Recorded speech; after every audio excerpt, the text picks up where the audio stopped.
My name is Mick Hendrickson, and I am a student at Columbia State Community College, and I am in Rob Wiles' class. And this is my persuasive speech entitled In Plain Sight. And today we are going to talk about human trafficking, but on a different level. Maybe a human trafficking that you haven't thought about before. It's actually a slave trade. When you think of slavery, does your mind automatically ping to some field and Gone with the Wind and forced labor out in the plantation field? Well, what if I told you that slavery was the second fastest growing crime in Tennessee today, and that its victims are actually our children?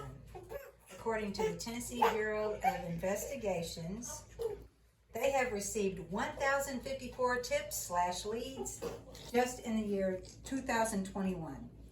It has resulted in 130 arrests and 13 undercover stings. And I will tell you something else that was a bit of a shock to me. We had 13 people arrested in Spring Hill, and some of these people were pastors, they were coaches, they were mentors, they were parents, and they were arrested and at one of these stings locally with a 13-year-old boy used as the bait. So, very scary stuff. But I'm going to take it a step further. If you have grown children that are always in and out of jail and you pull support from them, you may be setting your child up to be targeted by opportunists that target them for the sex trade. I'm going to give you information and resources today that may be able to help all of us protect our children from the human trafficking that we're dealing with. Because we need to stop human trafficking in Tennessee and punish those responsible with jail time and offender registries. So I'm going to give you an introduction from the Tennessee Bureau of Investigations. So to give you a little bit of an idea of what I've been studying.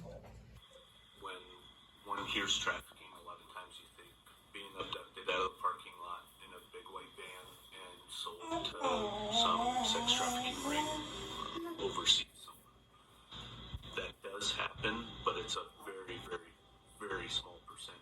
It's usually in a hotel or a motel, or sometimes it's out of their own home. It could be something that's more family oriented. A lot of times it's early grooming from people they know or may not know. But early grooming, then a introduction into some sort of drug or something like heroin, a lot of times that is used to then control a lot of the actions of that child.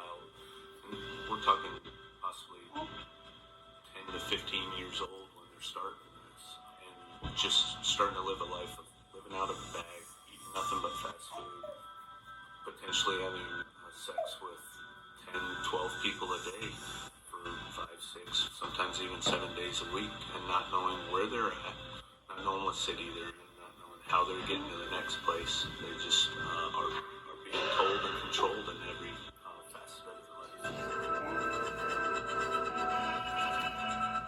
So, very scary stuff.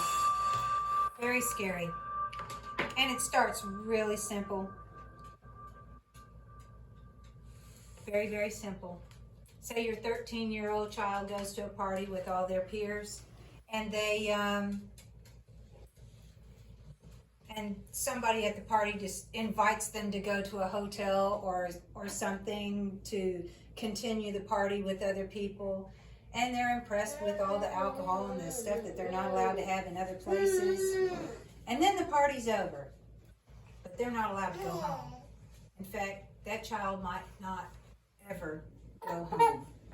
And we have found out that through years of study that the average lifespan of a person that has been put into the human trafficking arena lives an average of 7 years.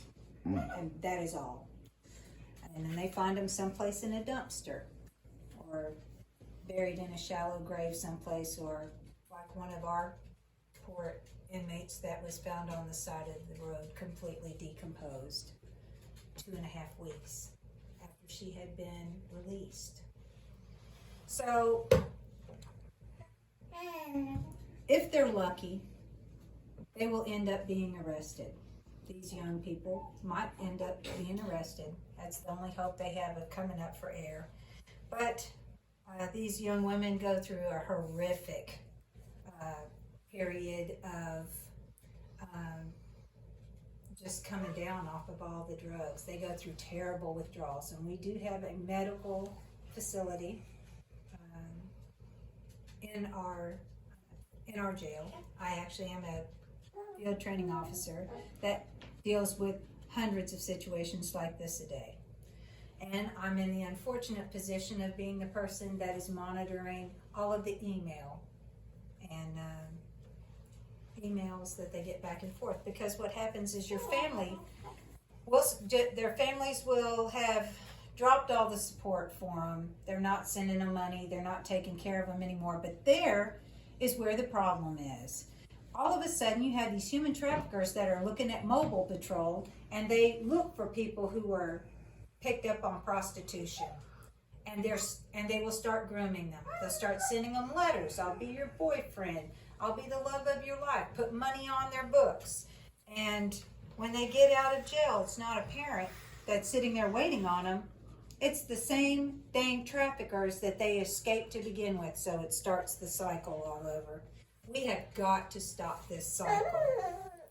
So, the Tennessee Bureau of Investigations has started a program called ItHasToStop.com. And when I started going through this website, I end up finding out that it's not just the daughters that these people are going after. It's the sons too. So through the It Has to Stop program,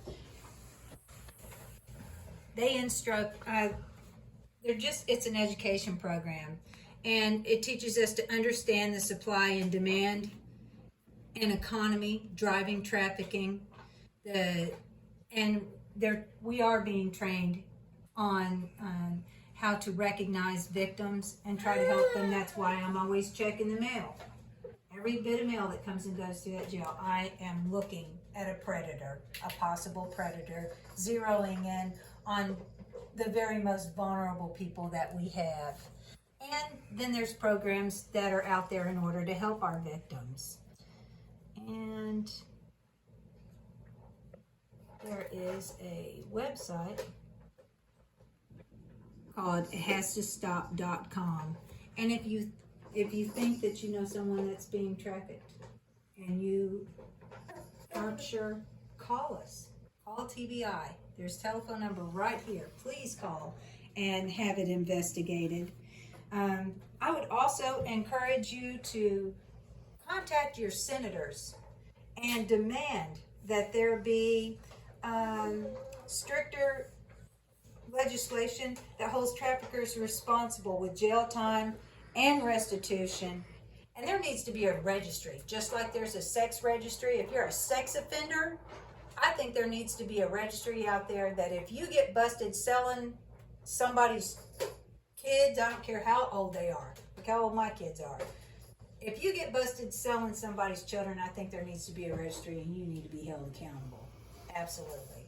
So I'm encouraging you to stand up. This is my call to action for my community.